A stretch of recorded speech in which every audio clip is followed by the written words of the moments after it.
Welcome back to IDF Krav Maga School's channel and to episode 3 of Not All Self-Defense is Created Equal.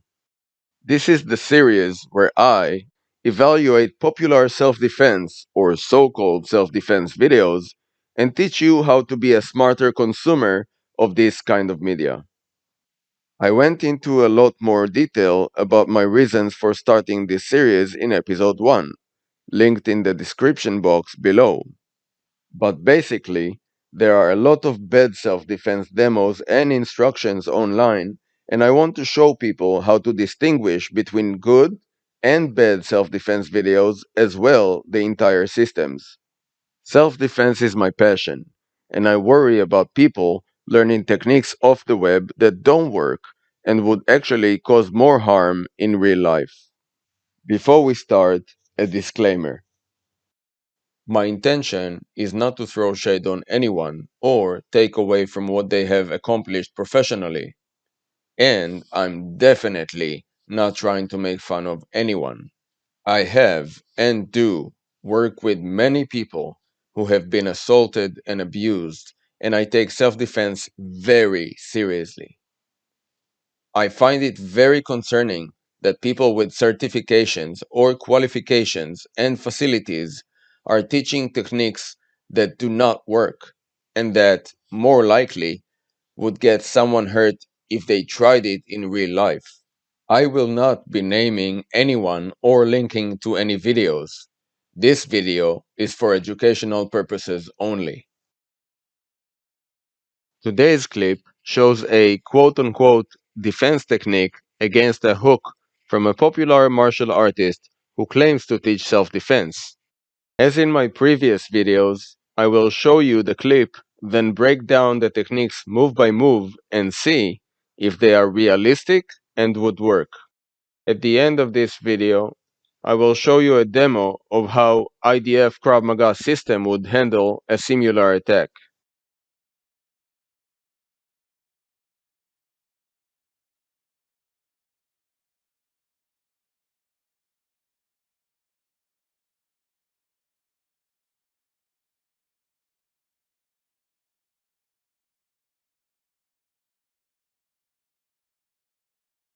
Just put your hands up and go, hey man, calm down. Dude, calm down. You just heard the instructor say that you should tell the potential attacker to calm down while extending your arms forward with your palms open and facing them. I agree that you should try to defuse the situation, but I see a few problems with this approach and technique. In my experience, you should never tell your attacker to calm down. Usually it makes them even more aggressive. Try it next time with your significant other during an argument, and let me know how it goes down for you. I want to put one hand up by his face, the other hand like this. I want to keep this arm up a little bit. If your attacker is fast enough, he can grab the hand that is closer to his face, pull you towards himself, and then have a few options for his attack. The most common type of punch is a right hook punch, haymaker, whatever you say. Generally speaking, the person wants to knock you out. That's his knockout punch, okay? So since we know that, we're going to keep our hands up so that we don't get knocked out. It's also dangerous for you to have your palms wide open in front of someone's face for two reasons.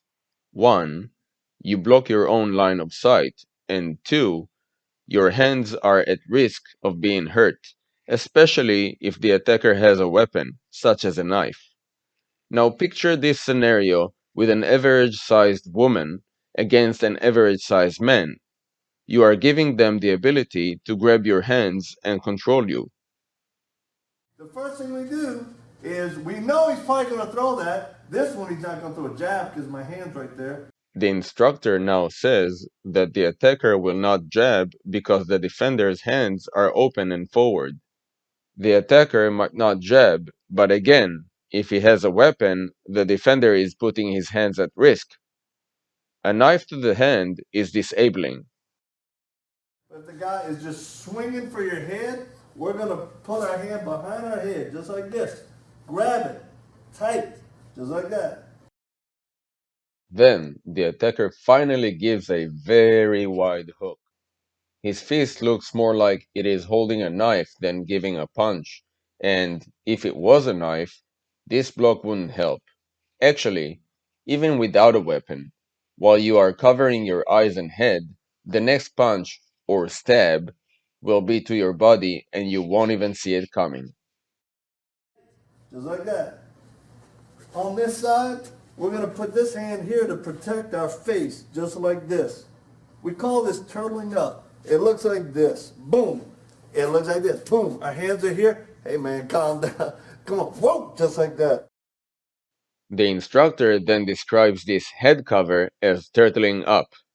This is a good description since you are just hiding your head from what is really happening. You are not defending yourself. He could have also called it the ostrich. This technique, according to this instructor, is a complete defense of the head. I have a few problems with this move.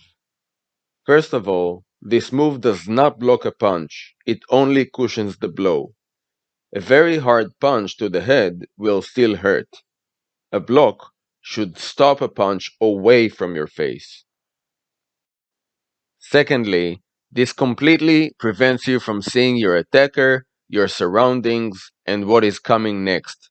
Very dangerous. Lastly, you can even see here, despite blocking as instructed, the attacker's fist makes contact with the defender's neck. Now picture instead of a fist, a knife. Disaster. Don't do like this. Boom. And keep that down because he'll connect. So 1, 2. You got this elbow here. This, what we're going to do is actually wrap around the arm, just like that, to neutralize it. Behind the elbow. Then, the instructor's left arm wraps around the attacker's right arm and puts his own head on the attacker's shoulder. So 1, 2. Wrap. Put my head real tight here, just like this. Just like this. Now look, he'll try to pull it out. Just whoop, hang on. Hang on to that arm. That's his number one weapon. That's his number one. And he'll be cussing, he'll be screaming, let go, mom, let go. Don't let it go, okay? The defender has no control of the attacker's other hand, and by leaning on the attacker's shoulder, the defender loses all sight and is open to multiple attacks by the attacker. Disabling one side does not do much if there is no control or at least supervision of the other side. The instructor says that the attacker's right arm is his number one weapon, and he will try to take it out while fighting and screaming. And I guess we are assuming that the guy is right-handed. The fact that this instructor highlights that the attacker's right arm is his number one weapon and will fight to get it back, yet ignores the attacker's entire left side, shows his inexperience with real-life self-defense. If someone grabbed my right arm and I was desperate to get it back, I would start hamming them with my left or kicking them. The fact that he ignores the attacker's left side is enough of a reason to discard this entire technique. But we'll continue. Don't let it go, okay? So you're going to ride it out like this. Then you're going to take your hand, put it on his chest. You're going to come up till you find his throat. Moving on with this technique, the instructor's right hand goes to the attacker's chest and climbs up to his throat, squeezing the larynx, while telling the attacker to relax. We're just going to gently squeeze right there to cause them to want to relax, okay? And we're going to tell them, hey man, you need to calm down. You need to calm down. It seems to me the reason the defender has to touch the attacker's chest first is because he is not facing him and he cannot see. Also, just look at the defender's back. It is totally open to the attacker, who still has his left arm open and free. This is just like another so-called defense technique I covered in episode 2. The attacker here has so many options to completely destroy the defender with his other hand. He can punch the ribs, the kidneys, and even stab the defender, and the defender will not even see it coming since his head is leaning on the attacker's shoulder, looking away. I've mentioned it in almost every video, but I'll say it again because it is so important, and this is a prime example. You should aim to keep as much distance as possible between you and your attacker. You do not want to get tangled up with them. Any quote-unquote self-defense that has you wrapped up with someone should be totally ignored. It is theater, not real self-defense. Now from here, there's a bunch of variables. You can do the arm, you can do a throw, you can end with that, you can smack, you can run, whatever you want to do. Finally, the instructor says you can swipe the attacker's foot and drop him on the ground, among other things. This may work if you are significantly stronger and larger than your attacker. An average-sized woman could not do this to an average-sized man, and this would also be very hard to do if your opponent is the same size as you. In a real situation with an aggressive attacker, this technique would fail. It is not realistic and would not work. Don't be like this. Don't necessarily get right here like you're gonna fight, because there's a difference between being a fighter and a self-defense practitioner. Big difference, okay? This instructor says that there is a big difference between being a fighter and a self-defense practitioner, and I agree. But I will add that there is also a difference between being a martial artist and a self-defense practitioner. Martial arts are not self-defense.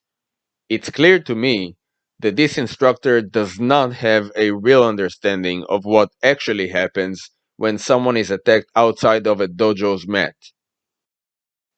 Now, in IDF Krav Maga, we have a straight-to-the-point technique for dealing with such an attack, whether the attacker holds a knife, broken bottle, syringe, and any other short weapon, or punches with his bare hand.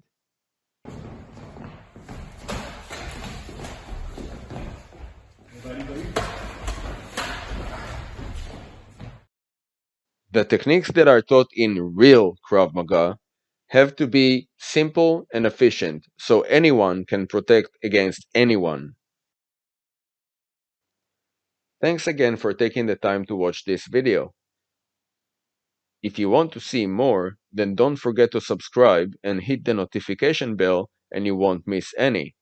If you enjoyed it or learned something, I would appreciate a like, comment, and share. Let me know in the comments what kind of defense you'd like to see in upcoming videos. Thanks again for watching and see you in the next video.